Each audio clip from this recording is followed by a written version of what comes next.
Army আজ তারা কই, যারা বলতো বিটিএস হারাম, বিটিএস খ্রিস্টান, বিটিএস নাস্তিক ইত্যাদি।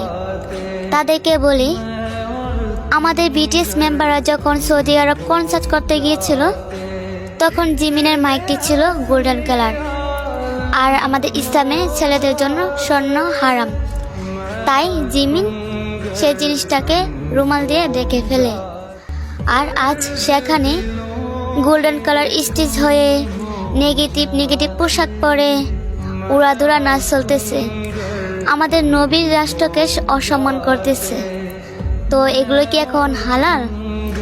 আজ আমি সত্যিই বলতেছি, আমি একজন বিটিএস আর্মি হয়ে গর্ববোধ করতেছি, কারণ তারা অন্য ধর্মের হয়েও আমাদের ধর্মকে সম্মান করে, আর আমরা নিজে মুসলিম ধর্ম হয়েও আমাদের ধর্মকে সম্মান করতে পারি না।